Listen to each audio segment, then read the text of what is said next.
ज्योति बिंदु मेरे आपके ध्यान में, देह दुनिया का मैं भान खोने लगी, देह दुनिया का मैं भान खोने लगी। आप यूं ही पधारे इस धाम में मेरे बाबा, मैं परम धाम में यूं पधारा करूं मेरे बाबा, मेरे बाबा।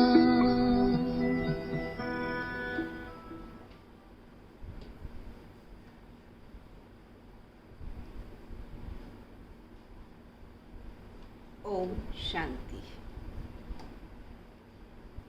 आज 29 जून 2021 के बाप दादा के मधुर महावाक्य सुनेंगे। बाबा बच्चों को इस कलयुगी दुनिया से सुरक्षित रखने के लिए इस बात का संकेत दे रहे हैं कि तुम्हें इस कलयुगी दुनिया का कोई भी प्रकार का फैशन आदि नहीं करना है, क्योंकि ये छीछी दुनिया है, तमो प्रधान दुनिया है। तो तमो प्रधान दुनिया में लोगों की दृष्टि वृत्ति वह दैहिक है। इसलिए तुम बच्चों को जिस्मानी श्रृंगार नहीं करना। बाबा तुम बच्चों को ज्ञान रत्नों से श्रृंगारते हैं, तो ज्ञान रत्नों से ही सजे हुए रहें, ज्ञान रत्नों से ही खेलते रहें, मनन चिंतन करते रहें और दूसरों को भी ज्ञान रत्नों का प्रसाद बांटें।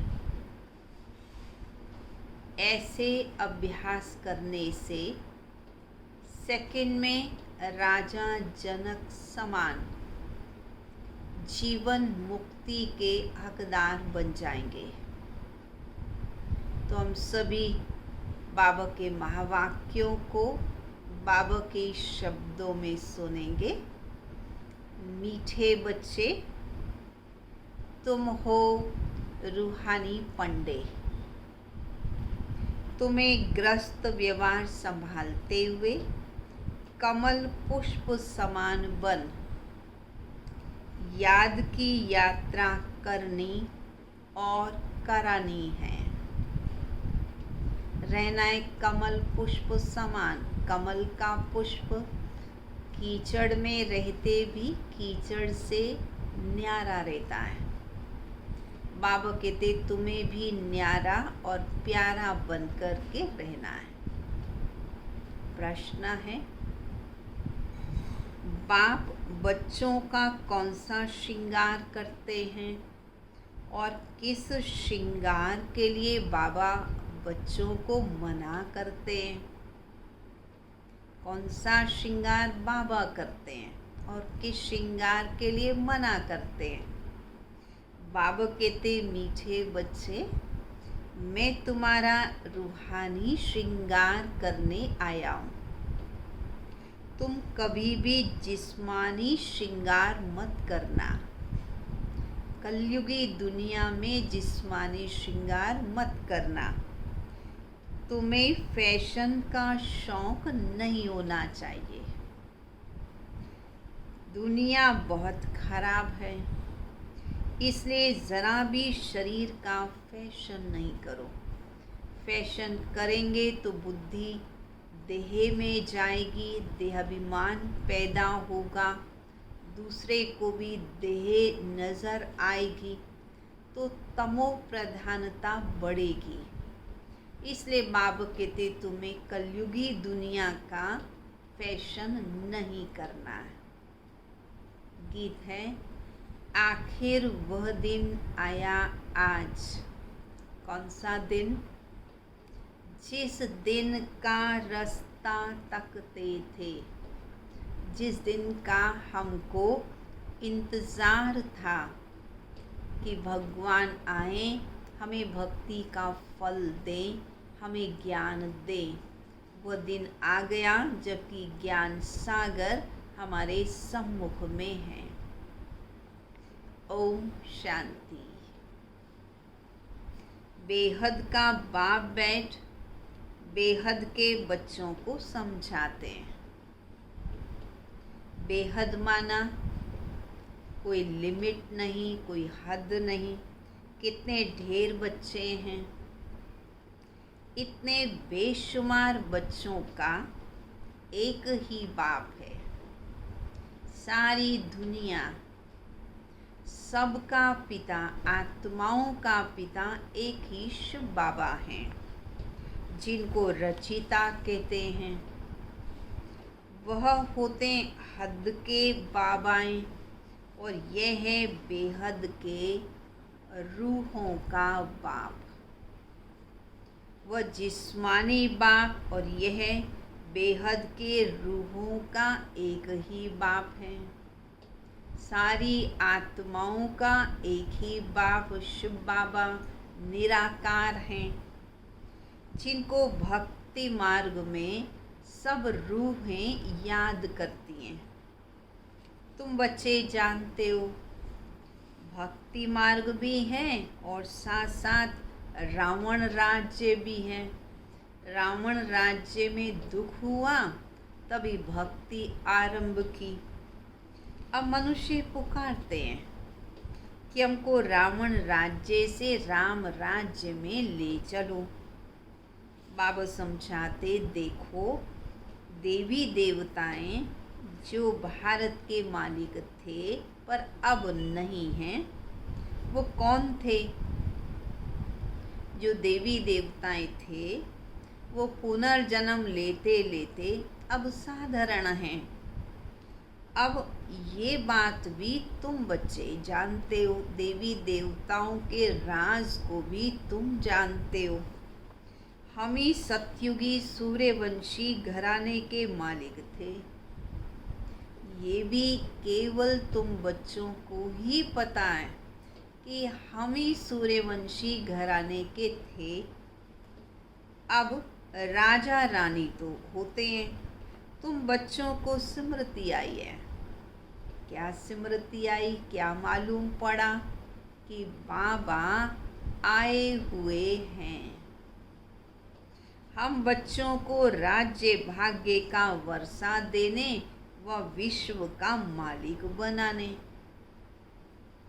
बाबा कहते अब सारी दुनिया भक्ति मार्ग में है। भक्ति मार्ग को ही रावण राज्य भी कहते हैं।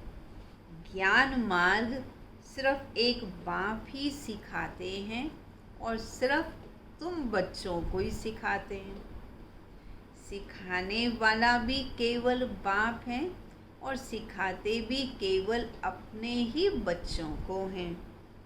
उस बेहद के बाप को भक्ति मार्ग में सब याद करते हैं।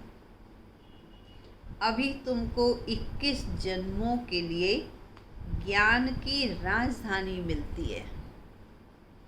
फिर आधा कल तुम बाप को पुकारोगे नहीं। सतयुगी राजधानी में पहुंच गए, भले पद अलग अलग है, सुख भी नंबरवार है, परंतु सुखी सभी हैं।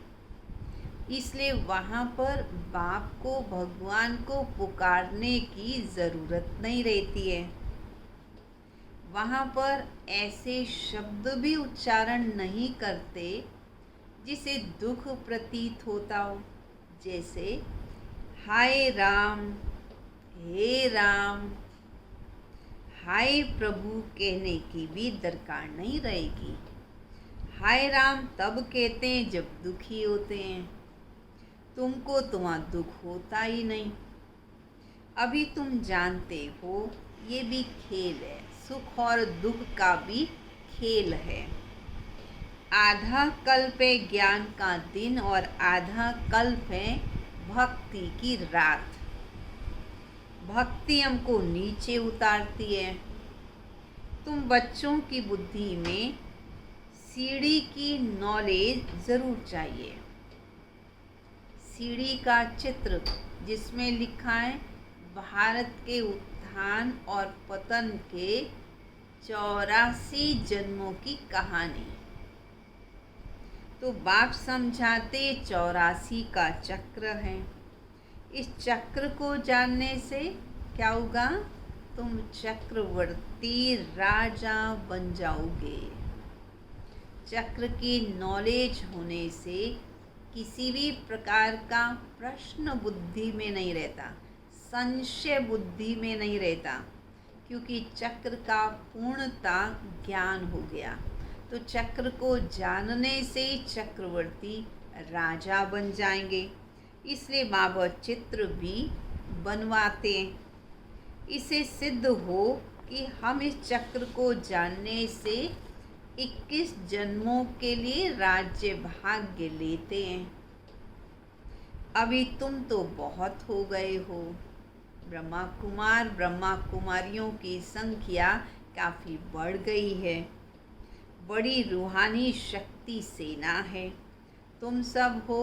क्या टाइटल दिया बाबा ने? पहले बाबा ने कहा तुम सब हो पंडे। बाबा भी पंडा है, रास्ता बताने वाले हैं। तुम बच्चे भी दूसरों को रास्ता बताने वाले हो। उनको, परमात्मा को पंडा भी कहते हैं, गाइड भी कहते हैं। पंडा अक्षर बड़ा शुभ है, मार्ग प्रदर्शक होता ना। यात्रा पर ले जाने वाले पंडे होते हैं। यात्री जाते हैं तो उनको एक गाइड मिलता है कि इनको सब चीज़ें दिखाएं। तीर्थ यात्रा पर भी पंडे मिलते हैं। बाबा कहते जन्म जन्मांतर तुम तीर्थ यात्रा करते आए हो। पंडों द्वारा रास्ता भी पूछते आए हो और तुम्हें वो रास्ता बतलाते भी आए हैं, परंतु भक्ति का या तीर्थ यात्राओं का ही वो रास्ता बताते हैं। अमरनाथ पर जाते, परिक्रमा लगाते हैं, वहाँ जाने के समय फिर वही याद रहता, फिर अमरनाथ ही याद रहते हैं। जहाँ जाते हैं, जिसकी यात्रा करते हैं, उसी की जय जयकार करते हुए चले जाते हैं, तो थकान नहीं होती है। उनकी स्मृति से यात्रा सहज हो जाती है। वैसे ही बाबा क्यों धारण दे रहे हैं इस बात का हमें, कि हमें जहाँ जाना होता है उसको हम याद करते हैं। अभी हमने वापस जाना है, परम धाम में बाबा के पास जाना है, फिर हमें बाबा को ही याद करते रहना है। वो तो केवल मुख से जय जयकार करते हुए चले जाते हैं।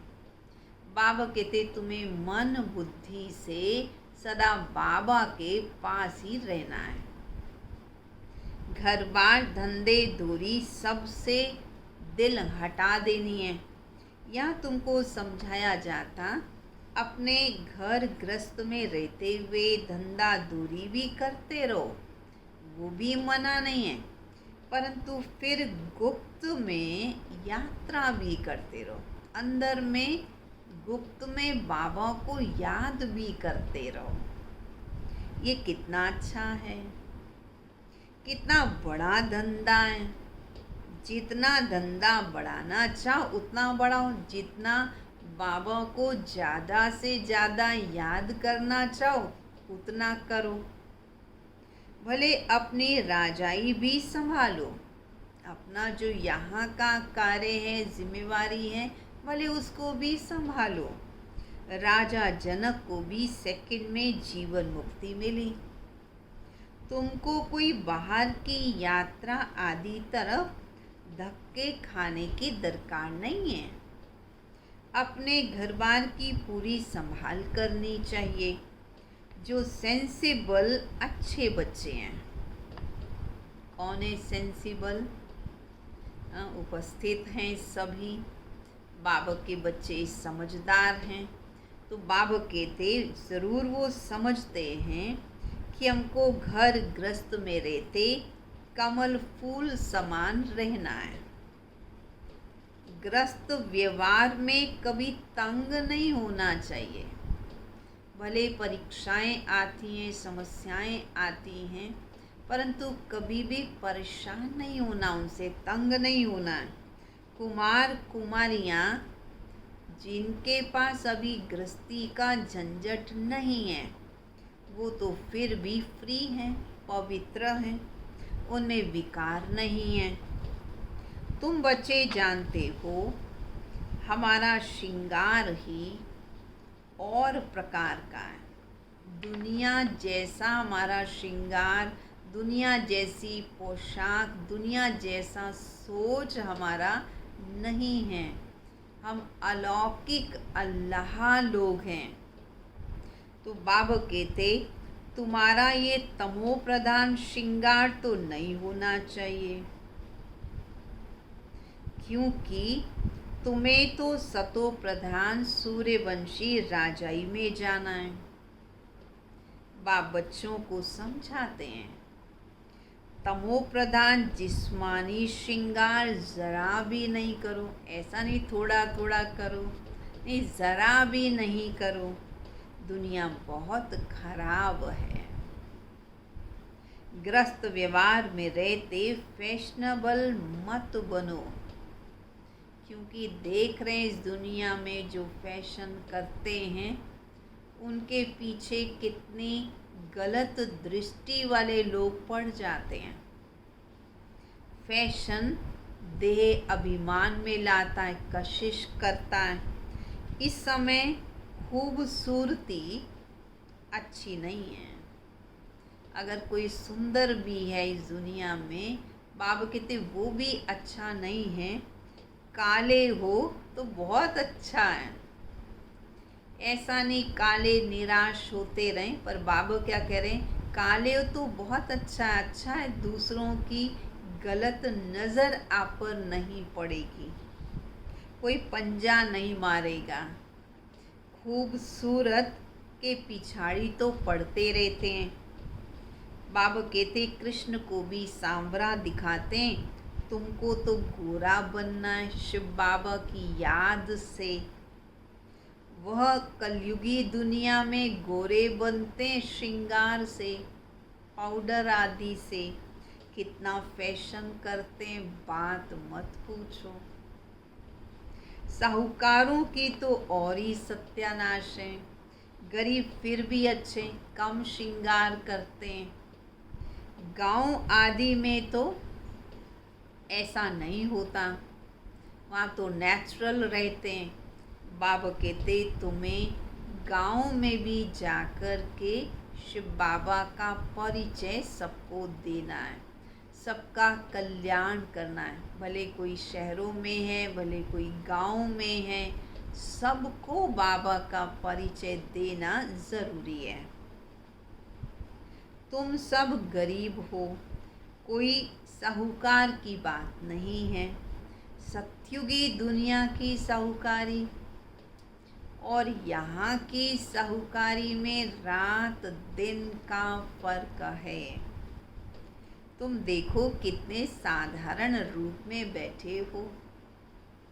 बॉम्बे में तो, मुंबई में तो फैशन देखो कितना करते हैं ही, मायावी नगरी।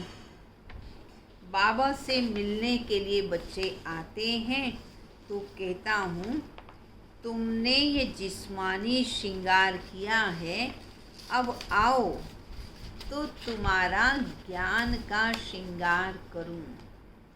भले मुंबई में भी बाबा से मिलने बच्चे आते हैं, श्रृंगारे हुए भी आते हैं, परंतु बाबा कहते मैं उनको कहता हूँ आओ तो मैं तुम्हारा ज्ञान श्रृंगार करूँ, जिससे तुम स्वर्ग की परी 21 जन्मों के लिए बन जाओगे। यहाँ श्रृंगार करते हैं, थोड़े समय में समाप्त हो जाता है, मिट जाता है, परंतु बाबा श्रृंगार ऐसा करते हैं जो 21 जन्म तक कायम रहता है। तुम सदा सुखी बन जाओगे, न कभी रोओगे न कभी दुख होगा। देखिए कितना बढ़िया श्रृंगार बाबा करते हैं। अब ये जिस्मानी श्रृंगार तुम छोड़ दो। 21 जन्मों के लिए मैं तुम्हें स्वर्ग की महारानी पटरानी बना दूंगा। तो यहाँ इस कलयुगी दुनिया का ये तमो प्रधान श्रृंगार तुम छोड़ दो। तुमको हम ज्ञान रत्नों से ऐसा फर्स्ट क्लास श्रृंगार कराएंगे जो बात मत पूछो। अगर मेरी मत पर चलोगे तो तुमको पटरानी बनाऊंगा। ये तो अच्छा है ना। तो अच्छा है तो बाप की श्रीमत पर चलना है। तुम सब भारतवासियों को इस तमो प्रधान आसुरी नर्क से निकाल स्वर्ग की महारानी बनाता हूँ। तुम बच्चे समझते हो, आज हम सफ़ेद पोश में हैं और दूसरे जन्म में स्वर्ग में सोने के चम्मच से दूध पिएंगे, सोने के महलों में रहेंगे। जड़ी बूटियाँ बहुत नेचुरल रूप में होंगी। हमारा जरी किस्म के वस्त्रों से श्रृंगार होगा। यहाँ साधारण है। ये तो बहुत छी दुनिया है। स्वर्ग तो स्वर्ग ही है ना, बात मत पूछो स्वर्ग की। यहाँ तो तुम साधारण हो। बाबा तुम्हें बेगर टू प्रिंस बना रहे हैं। इस भारत में ही तुम फिर जन्म लोगे। बाप ने हमको स्वर्ग का मालिक बनाया था। कब बनाया था? 5000 वर्ष पहले भी स्वर्ग का मालिक बनाया था और अब बाबा फिर बना रहे हैं। तो रात दिन का फर्क हो गया ना। अब बनाने की दोबारा क्यों ज़रूरत पड़ी? क्योंकि वो श्रृंगार नहीं रहा। तो इसलिए बाबा कहते उस समय और अब में तो रात दिन का फर्क है। महान गरीब आज की दुनिया में जिनके पास खाने के लिए भी कुछ नहीं होता, तो साहूकार लोग उन्हें मदद करते हैं, दान देते हैं। भारत ही महान गरीब है, इसलिए अन्य देशों के लोग भारत को मदद करते। बेचारों को ये पता ही नहीं है। जो मदद कर रहे हैं वो रहम करके मदद कर रहे हैं, परंतु उनको ये पता नहीं है भारत ही सबसे साहूकार था, भारत ही स्वर्ग था और फिर भारत ही स्वर्ग बन जाएगा। बाबा कहते इस समय तो सब तमो प्रधान है। दिन प्रतिदिन सीढ़ी नीचे ही उतरते रहते हैं। अभी कोई सीढ़ी चढ़ नहीं सकते। कलयुग का अर्थ क्या? सीढ़ी उतरना ही है। अभी कोई चढ़ नहीं सकता। 16 कला से 14 कला, फिर 12 कला, फिर नीचे ही उतरते आते हैं। ये लक्ष्मी नारायण भी पहले 16 कला संपूर्ण थे, फिर 14 कला में आए तो राम सीता आए। ये भी अच्छी रीति याद करना है। सीढ़ी उतरते उतरते बिल्कुल ही पतित बने। फिर स्वर्ग का मालिक कौन बनाए? पूरे उतर गए, गरीब बन गए, गुण नहीं रहे, तो अब फिर से पावन कौन बनाए? अब बाबा बच्चों का फिर से श्रृंगार कर रहे हैं। फिर से बच्चों को 16 कला संपूर्ण बना रहे हैं। ये वर्ल्ड की हिस्ट्री ज्योग्राफी रिपीट तो होती है। रिपीट होती है माना पहले भी हम देवी देवता थे, फिर तमो प्रधान बन गए, फिर रिपीट होना है, फिर हम देवी देवता बनेंगे। ये भी सब कहते हैं कि हिस्ट्री रिपीट होती है, परंतु कुछ भी जानते नहीं हैं। बाबा कहते तुम सिद्ध कर बतला सकते हो कि कल्प की आयु ही 5000 वर्ष है और बाप कब आते हैं इस धरा पर? जब कलयुग का अंत होता है। अभी तुम बच्चे इन सब बातों को समझते हो, ये भी समझते हो, सब बातों को तो समझते हो, पर ये भी समझते हो कि विनाश तो सामने खड़ा है। बच्चों को समझाया जाता, विनाश से पहले बाप से वर्षा तो ले लो, विनाश तो होना ही है, पर उससे पहले बाबा से पूरा वर्षा तो ले लो। परंतु फिर भी कुंभकर्ण की नींद में सोए हुए हैं, बाबा की बात को सुनते ही नहीं, समझते ही नहीं हैं। तो बेचारे फिर क्या होगा? जब सारी दुनिया को आग लग जाएगी, विनाश हो जाएगा, तो कुंभकर्ण की नींद में सोने वाले फिर हाय हाय कर मर जाएंगे। तुम्हारी जय जयकार हो जाएगी। विनाश में होती ही है हाय हाय, विपरीत बुद्धि हाय हाय करेंगे। और अभी तुम हो प्रीत बुद्धि, दुनिया है विपरीत बुद्धि और तुम बच्चे हो प्रीत बुद्धि। तो प्रीत बुद्धि की होती है विजय। तो नर का विनाश होने बिगर स्वर्ग कैसे बनेगा? तुम कहोगे ये तो महाभारत लड़ाई वाला ही समय है, इसे ही स्वर्ग के द्वार खुलने हैं।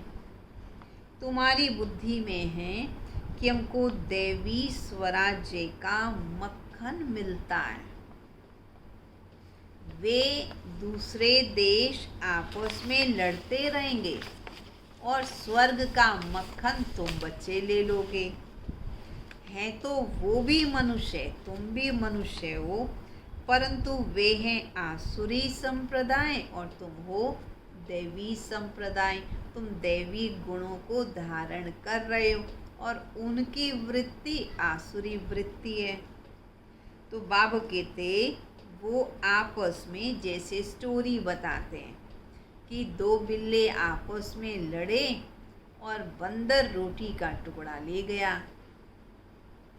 वैसे ही बाबा ने कहा दो मुख्य देश आपस में लड़ेंगे और तुम बच्चे स्वर्ग की स्थापना कर दोगे। मक्खन तुमको मिलता है सारे विश्व की बादशाही का। तुम यहाँ आए ही हो किस लिए? विश्व का मालिक बनने। तुम जानते हो हम बाबा से योग लगाकर कर्मातीत अवस्था को पाएंगे। जितना योग लगाएंगे उतना जल्दी अवस्था एक रस, सुख में भी दुख में भी परिस्थिति में भी हर समय एक जैसी स्थिति बन जाएगी। वे आपस में लड़ेंगे, हम विश्व की बादशाही पालेंगे। ये तो कॉमन बात है, तब तक पुरुषार्थ कर रहे हैं। योग लगाएंगे तो विश्व की बादशाही पाएंगे। वह बाहुबल वाले विश्व की बादशाही ले नहीं सकते, ये तो लॉ ही नहीं है। तुम योग बल से विश्व के मालिक बनते हो। तुम्हारा है ही अहिंसा परमो दैवी धर्म। दोनों हिंसाएं वहाँ नहीं होती। कौन सी दो हिंसाएं नहीं होती? ना काम विकार होता है, ना क्रोध विकार होता है। ये दोनों विकार तुमको आदि मध्यंत दुख देते हैं। रावण राज्य है, अभी पुकारते हैं भगवान को कि आकर हमें पावन बनाओ, तो ज़रूर ये तो समझते हैं कि हम कभी पावन थे, तब तो पावन बनने की अब तमन्ना है, पावन बनना चाहते हैं। भारतवासी बच्चे पुकारते हैं कि हे भगवान हमें दुख से लिबरेट करो, शांति धाम ले चलो, दुख हर कर्म को सुख दो। तो श्री कृष्ण को भी हरि कह देते हैं। बाबा हमको हरि के द्वार ले चलो। हरि का द्वार वास्तव में है कृष्णपुरी, या किसी भी प्रकार का दुख है ही नहीं। संगम युग पर शिव बाबा ने दुख हर लिए। ये कलयुगी दुनिया तो कंसपुरी है,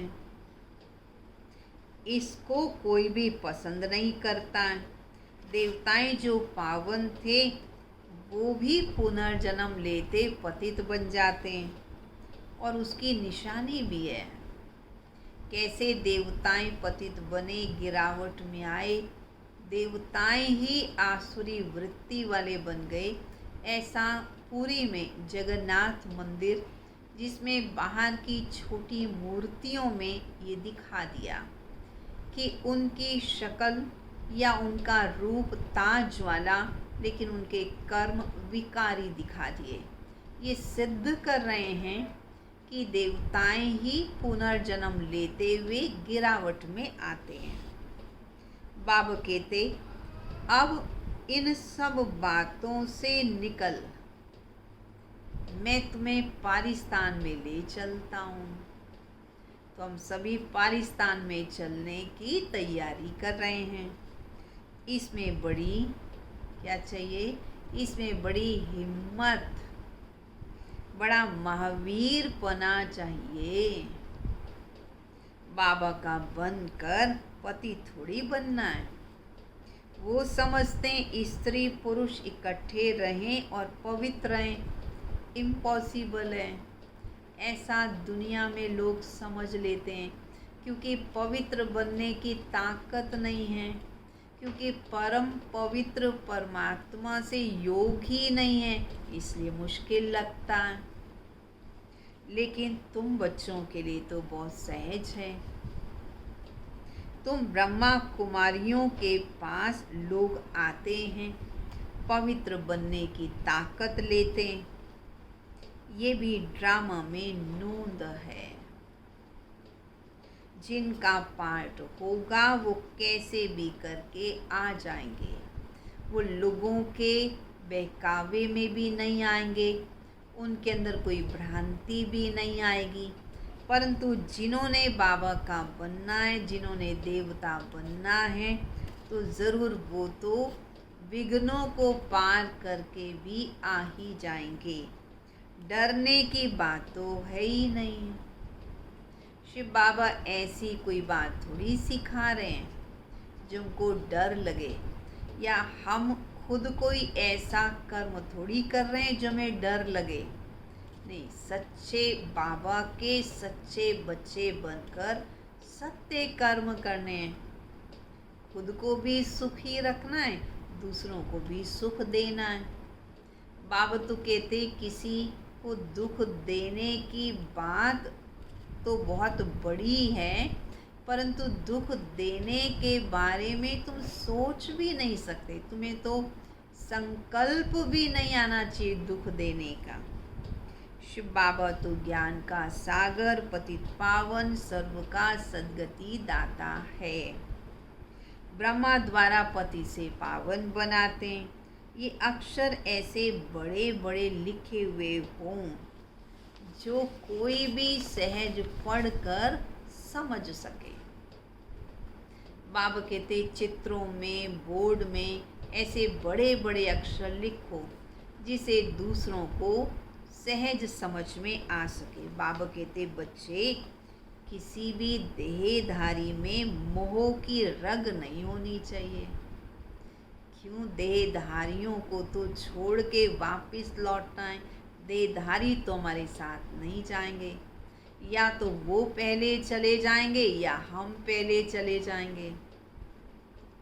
फिर ये तो धोखा देने वाली दुनिया है, देह भी विनाशी है। इसलिए बाबा कहते इसमें मोह की रग नहीं होनी चाहिए। अगर कहीं मोह की रग होगी तो फंस पड़ेंगे, फिर उसकी याद में दुखी होते रहेंगे, रोते रहेंगे। यहाँ तो बाबा कहते बच्चे, कौन सी कहावत कहते हैं बाबा? बाबा कहते बच्चे, अम्मा मरे तो भी हलवा खाना, और बीवी मरे तो भी हलवा खाना। क्यों बाबा ने ये बात कही? सचमुच कोई हलवा बना के नहीं खाना है। लेकिन क्या करना है? मन की स्थिति को खुशनुमा रखना है। हर हाल में हर परिस्थिति को साक्षी होकर देखना है। बाबा का साथी बन करके रहना है। बाबा सामने बिठाकर पूछते हैं। बाबा बच्चों को बहुत पक्का करते थे। बाबा सामने बिठाकर पूछते थे, अच्छा अगर कल को कोई मर जाए तो तुम रोगे तो नहीं? आंसू तो नहीं आएगा? अगर आंसू आया तो फेल। एक शरीर छोड़ दूसरा लिया, बस इसमें रोने की तो बात ही नहीं है। दूसरा कोई सुने तो कहेगा ये तो क्या कहते हैं, मुख से थोड़ा अच्छा बोलें। अरे भाई गलत क्या बोला है, शरीर तो छूटना ही है, विनाशी है, आगे या पीछे तो शरीर छोड़ना ही पड़ेगा। सतयुग में रोना तो होता ही नहीं। ये जीवन तुम्हारा सतयुग से भी श्रेष्ठ है। संगम युगी जीवन हीरे तुल्य है। भगवान के साथ रहने वाला ये जीवन है। भगवान के साथ सर्व संबंध निभाने वाला ये संगम युग का टाइम है। इसलिए बाबा कहते यहाँ सदा अतीन्द्रिय सुख के झूले में झूलते रहो। सदा बाबा की याद की मस्ती में रहो। ये संगम युग हीरे तुल्य है। तुम सबसे ऊंच हो। तुम हो सबको रोने से बचाने वाले। दूसरों को रोने से बचाना है तो खुद तो रोएंगे नहीं ना। क्या समझते हैं? रोएंगे नहीं ना, कुछ भी हो जाए तो बाबा पतियों का पति मिला जो स्वर्ग में ले जाते हैं, फिर नरक में गिराने वालों के लिए हम क्यों रोएं? बाबा कितनी मीठी मीठी बातें सुनाते हैं। ये सब क्यों सुनाते हैं? ताकि बच्चों की अवस्था अच्छी रहे, बच्चे सदा खुश रहें, रोए नहीं, दुखी नहीं हो। बाबा आए हैं वर्षा देने के लिए। इस समय भारत का कितना अकल्याण हो गया, बाप आकर कल्याण करते हैं। बाबा कहते आज की दुनिया में तो देखो कैसा कैसा फैशन करते हैं, कैसे कैसे बालों को श्रृंगारते, कितना पैसा खर्च करते हैं और सोचते हैं हम तो कलयुग की परी बन गए।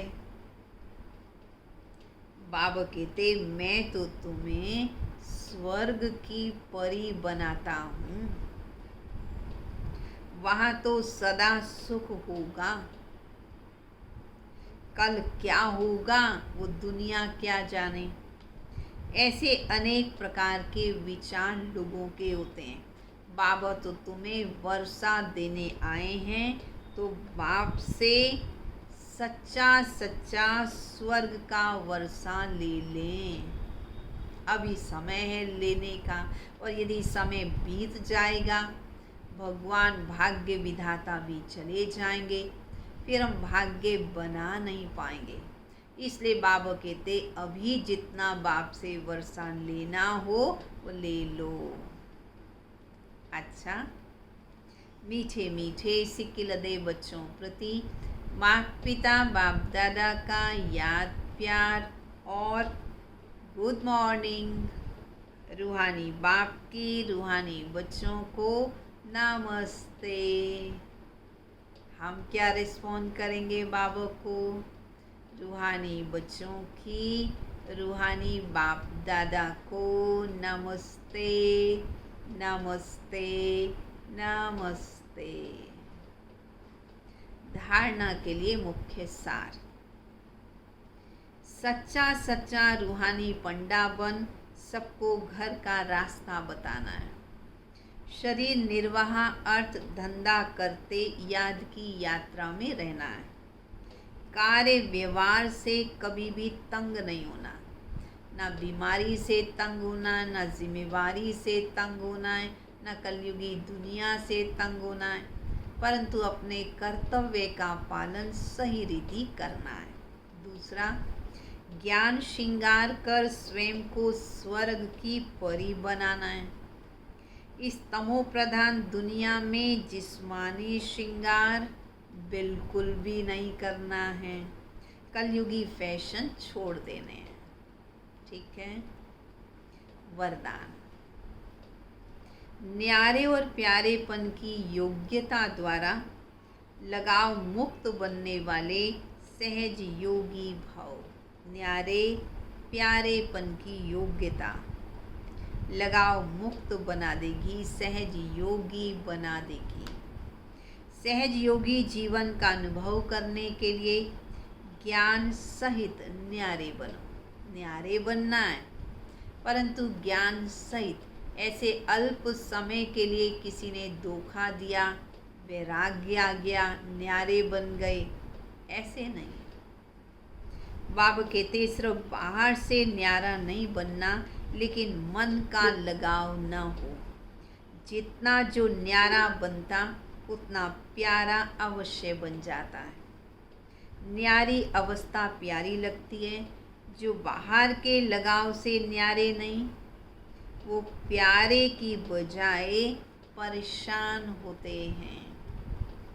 इसलिए सहज योगी अर्थात न्यारे प्यारेपन की योग्यता वाले सर्व लगावों से मुक्त।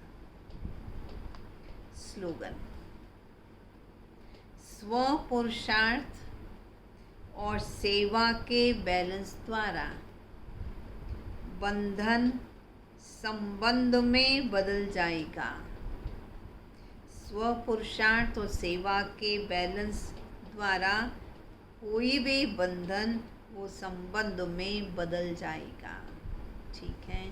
तो अटेंशन रखना है। इस कलयुगी दुनिया का श्रृंगार नहीं, परंतु ज्ञान रत्नों का ही श्रृंगार करना है।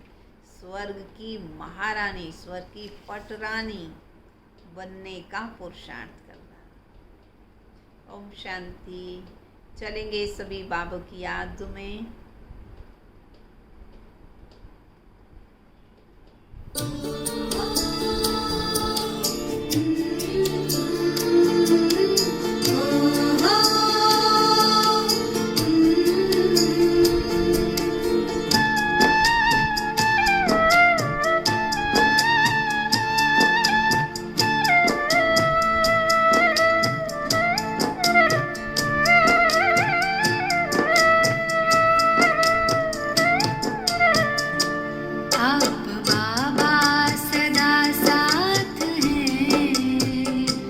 अब हमें और क्या चाहिए।